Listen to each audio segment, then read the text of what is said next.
तो एलएसजी दल बड़ कमब्याक कर ढेर कला आरसीबी को।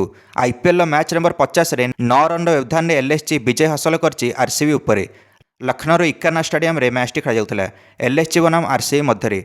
आरसीबी अधिनायक रजत पाटीदार आज टॉस जीतिले और एलएसजी को बैटिंग पर आमंत्रण करें।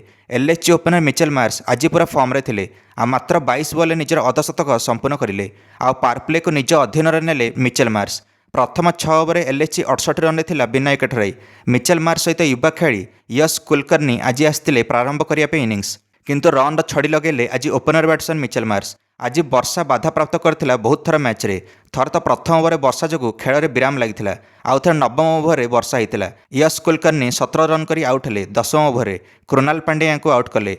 कुलकर्णी गलापर निकोलस पुरान और मिचेल मार्श इनिंग्स को आगू नेले। मिचेल मार्श मात्र 49 बॉल निजर शतक संपूर्ण करें जो 8टा छक्का 9टा चौका सामिल थिला। आ मिचेल मार्श और पुरान भितर 50 रन पार्टनरशिप होता मात्र 29 बॉल। एवं आउ थे वर्षा है यही जो वर्षा है मैच को 20 ओवर एवं 19 ओवर को कमागला। मिचेल मार्श 11 रन इनिंग्स खेलिकी आउट हेले 56 डबल खेलिकी हेजेलवुड या आउट कले जिते एलएसजी 165 रन था 17 ओवर। विराट कोहली भी शाबाशी देले मिचेल मार्श को शतकी इनिंग्स तापर आसला अधिनायक ऋषभ पंत को गोटे प्रभावशाली innings. Pant 320 strike rate batting करी समुदाय 6टा चौका लगेले 10टा बॉल। हेजेलवुड को 2टा चौका गोटे छक्का लगे ऋषभ पंत। निकोलस पुरान तो 38 रन कर आउट होगले 23टा बॉल खेलिकी राशिक दार या आउट कले किंतु ऋषभ पंत एलएसजी स्कोर को 209 रन में पहुंचाई देले निर्धारित 19 ओवर 3 विकेट हराई। शेष 30टा बॉल 64 रन आसाला एलएसजी। पंत निजे 10टा बॉल 32 रन कर नट आउट गले। अधिनायक पंत दमदार इनिंग्स खेलिले। आ वर्षा जो डीएलएस नियमटी लागू है एवं 213 रन लक्ष्य थिला आरसीबी आगे 210 जगार। मोहम्मद सामी आरंभ आसते बॉलिंग करने आरसीबी ओपनर्स मान को फसईदे निजर पेस और बाउंस द्वारा। गोटे मोहम्मद सामी दमदार बॉलिंग करते अन्य एलएसजी बॉलर प्रिंस यादव ये तगड़ा बॉलिंग करते। पावरप्ले मोहम्मद सामी और प्रिंस यादव 2 जण तांडव करें। प्रथम ओवर जैकब बेथेल को 4 रन विदा करदे मोहम्मद सामी। प्रिंस यादव कैच धरिले जैकब बेथेलकर। तापर प्रिंस यादव आसिक द्वितीय ओवर विराट कोहली को क्लीन बोल्ड करदे। विराट आज खाता भी खोली पारे। दीर्घ 9 वर्ष पर एमती घटिला आईपीएल इतिहास रे। विराट कोहली रन पिछा कला बेले बिना खाता खोली आउट हेले। तापर आरसीबी इनिंग्स को संभाଳିले देवदूत पडिक्कल और आरसीबी अधिनायक रजत पाटीदार। पाटीदार मात्र 26टा बॉल निजर अर्धशतक संपूर्ण करें। एवं 58 बॉल 119 रन दरकार थाए।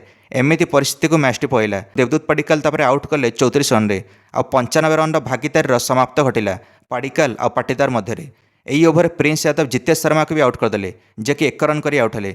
मैच रे आर पार लड़ाई था आ 48 बॉल 101 रन दरकार थाए आरसीबी को मैच जीतने। टीम डेविड आसते टीम डेविड आसिकी निज द्वितीय बॉल चौका लगे सेटा भी सहवाज अहमद ओवर। सहवाज अहमद थे बॉलर। यही ओवर किंतु set batsman Rajat Patidar 61 run करके कैच आउट होगले सहवाज अहमद ओवर। 16 रन प्रति ओवर दरकार थाए आरसीबी को 31 बॉल 84 रन दरकार थाए। दर्शक बंधु मैंने ये कृणाल पांड्या और टीम डेविड गोटे दमदार पार्टनरशिप करें। 2 जण बाड़े चलले 2 आड़ू। टीम डेविड मात्र 17 बॉल 40 रन करदे और टीम डेविड स्कोर को 158 रन में पहुंचे आउट हेले। जितिया प्रतिशत ए आरसीबी सपक्ष था। एवं 21 बॉल 55 रन दरकार थाए। गोटे बड़ ओवर माने आरसीबी निहाती जितिया मैच। हिटर रोमारियो सेफर्ड आसीथिले क्रिज रे सेट बैट्समैन कृणाल पांड्या को साथ देवाई। कृणाल पांड्या 15 बॉल 27 रन करी एबे ही बैटिंग करते। रोमारियो सेफर्ड प्रथम बॉल 2टा चौका लगेदेले और निजर खाता खोलिले। अंतिम 3 ओवर को मैच पड़ेगा आ 17तम ओवर मोहम्मद सामी को गोटे छक्का लगेदेले कृणाल पांड्या। 18तम ओवर कृणाल पांड्या गोटे चौका और रोमारियो सेफर्ड गोटे छक्का लगेले प्रिंस यादव को। एवं शेष 6टा बॉल 20 रन बाकी रहा। शेष ओवर को मैच पड़ेगा। एवं 3टा बड़ हिट माने मैच टी शेष आरसीबी। दिग्वेश राठी थे बॉलर।